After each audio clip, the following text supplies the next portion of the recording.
이 오물풍선 내지는 뭐 북한군의 러시아 파병, 이 안보 문제 제대로 관리 못해서 이제 또 지지율에 영향이 있었다.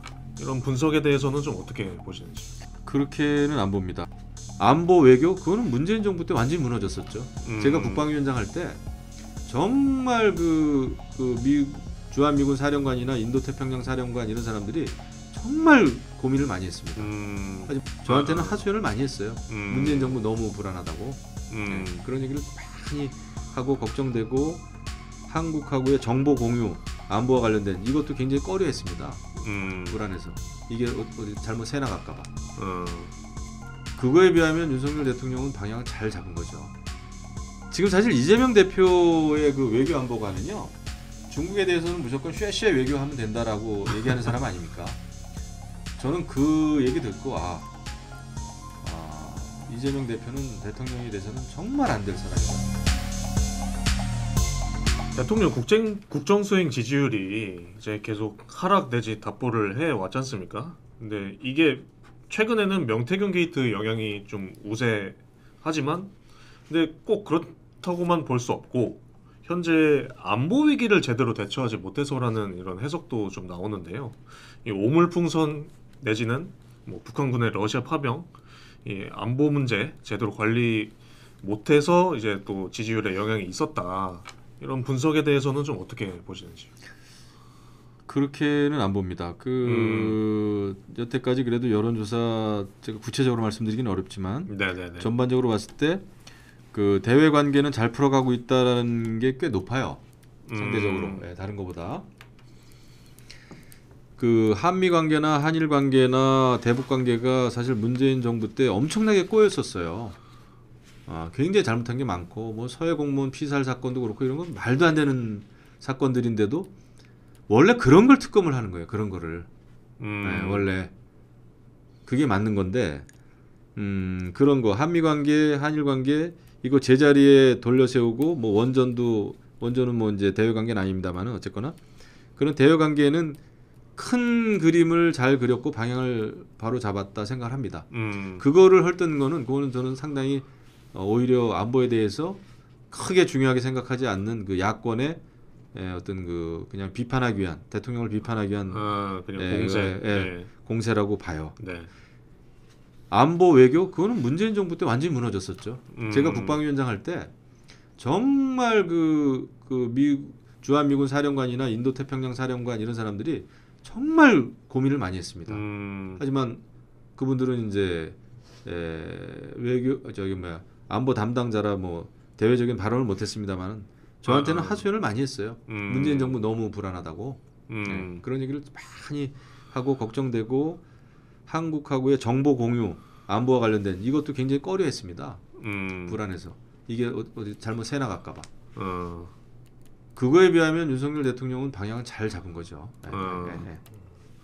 그리고 북한이 뭐 러시아 파병하고 이거는 북한 잘못이죠. 러시아 잘못이고 이거를 갖다가 윤석열 정부가 마치 잘못한 것처럼 이야기하는 지금 사실 이재명 대표의 그 외교 안보관은요. 중국에 대해서는 무조건 쉐쉐 외교하면 된다라고 얘기하는 사람 아닙니까? 저는 그 얘기 듣고 이재명 대표는 대통령이 돼서는 정말 안 될 사람이다 생각했어요. 네. 북한에 대해서 제대로 된 비판 못하고 그냥 윤석열 정부에 대해서만 얘기를 하고 우크라이나 러시아 전쟁이 남의 전쟁이다 라는 그런 단순한 생각을 하는 분 아니에요? 단순하지 않죠. 러시아는 우리 한국 전쟁 때도 파병을 했던 나라입니다. 네, 공군들도 막 들어와서 했고 무기 지원했고 그때 스탈린이 다 또 모태똥하고 같이 합작해서 한반도를 쑥대밭을 만든 당사자가 러시아인데 거기에 지금 북한이 우리하고의 적대 관계에 있는 북한이 러시아에 파병을 했다? 이거는 완전히 한반도 문제죠.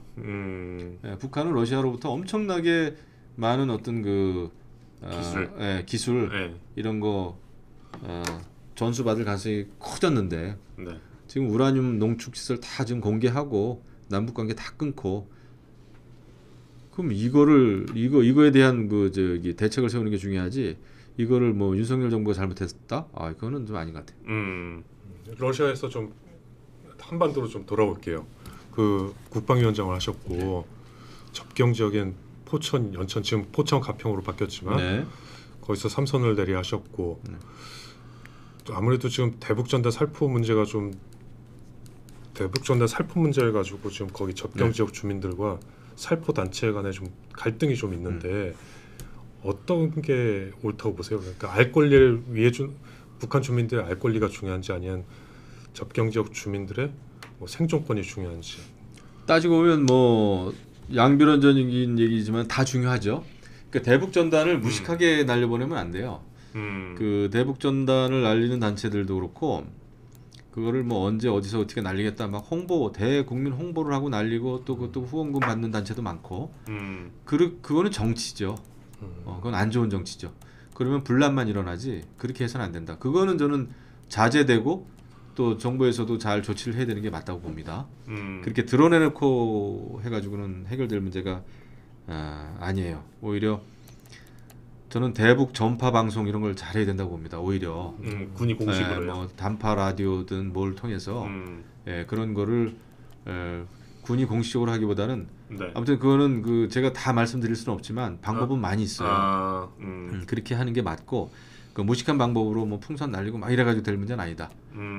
그래가지고 분란이 일어나잖아요. 일단 내부적으로 자중질환이 일어나잖아요.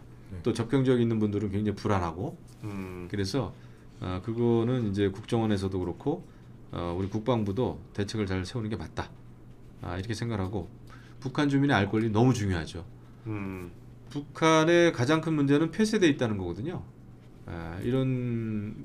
여기서 이제 대외적인 또 뭐 자유 세계, 바깥 세계 정보를 북한에 유입시키는 거는 굉장히 필요하고 중요합니다. 그거를 안 하면은 안 되는 거예요.